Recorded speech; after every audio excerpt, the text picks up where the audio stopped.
নমস্কার, আমি ডায়েটিশিয়ান রাজন্না। আজকে যে ব্যাপারে আলোচনা করব সেটা হলো ভিটামিন বি12। ভিটামিন বি12 অভাবে অনেকেই ভোগেন, কিন্তু বুঝতে পারেন না যে কি কি খাবার খাদ্য তালিকায় রাখবেন এবং কি কি খাবার একদম বাদ দিয়ে দেবেন বা কিভাবে চলবে। প্রথমেই বলবো, ভিটামিন বি12 সায়েন্টিফিক নাম হচ্ছে সায়ানোকোবালামিন, যেটি একটি জলে দ্রবণীয় ভিটামিন, যার কাজ হলো শরীরের ডিএনএর সিনথেসাইজ করা, নতুন লোহিত রক্তকণিকা তৈরি করা এবং আমাদের নার্ভাস সিস্টেম বা স্নায়ুতন্ত্রের বিভিন্ন ধরনের কাজগুলোকে ঠিকঠাক রাখা। এবার দীর্ঘদিন ধরে আপনি যখন ভিটামিন বি12 ডেফিসিয়েন্সি বা অভাবে ভুগবেন, তখন আপনার হাত পা ঝিমঝিম করবে, হাত পা কাঁপবে, আপনার নার্ভাস সিস্টেম খুব একটা ভালো কাজ করতে পারবে না, কারণ একটু কোনো সামান্য বিষয়ে আপনি অহেতুক অনেক বড় বড় চিন্তাভাবনা করবেন। এছাড়াও আপনার দুর্বলতা লাগবে, কোনো কাজে আপনি মনোনিবেশ করতে পারবেন না। এগুলো হলো ভিটামিন বি12 লক্ষণ। এবার ভিটামিন বি12 কিন্তু নিজে নিজে শরীরে প্রডিউস হতে পারে না, এর জন্য আমাদের বাইরে থেকে কিন্তু খাবার নিতে হয়।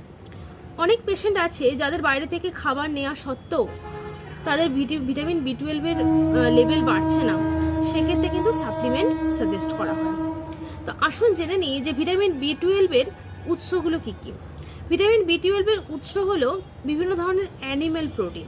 অ্যানিম্যাল প্রোটিনের মধ্যে মাছ হতে পারে, মাংস হতে পারে, ডিম হতে পারে বা দুধের বিভিন্ন ধরনের প্রোডাক্ট হতে পারে, যেমন দই, ছানা, ঘি, চিজ। এগুলো অনেক সময় দেখা যায় যে এইগুলো খাওয়ার ফলে অনেকের ডাইজেশনে বিভিন্ন ধরনের সমস্যা হচ্ছে। সেক্ষেত্রে কিন্তু অন্যান্য প্ল্যান্ট বেসড যে প্রোটিনের সোর্সগুলো, সেইগুলো কিন্তু খাওয়া তালিকায় অ্যাড করা যেতে পারে। এক্ষেত্রে এই ভিটামিন বি12 সঙ্গে আরও খুব গুরুত্বপূর্ণ একটি বিষয় হচ্ছে গাট হেলথ। আমাদের যদি অন্ত্রের স্বাস্থ্য যদি না ঠিকঠাক হয়, তাহলে কিন্তু অ্যানিমেল প্রোটিন ঠিকঠাক মতো ডাইজেস্ট হবে না, তখন কিন্তু ভিটামিন বি12 ডেফিসিয়েন্সি তো হবেই, তার সঙ্গে আরও একটা ডেফিসিয়েন্সি লক্ষ্য করা যায়, সেটা হলো ভিটামিন ডি, যেটা কিন্তু আমাদের শরীরে একটা বিগ হরমোনের কাজ করে। আমাদের ভিটামিন ডি এর যদি লেভেলটা আস্তে আস্তে কমে যায়, তাহলে হাড় ভঙ্গুর, হাত পা খিল ধরা, হাত পা কাঁপা, নার্ভাস সিস্টেম ঠিকঠাক না কাজ করা, হাঁটতে বা বসতে অসুবিধা, এই ধরনের সমস্যাগুলো কিন্তু আসতে পারে। তাহলে যাদের ভিটামিন বি12 ডেফিসিয়েন্সি বা অভাব আছে, অবহেলা না করে এই সমস্ত খাদ্যগুলো কিন্তু খাওয়া তালিকায় অ্যাড করুন।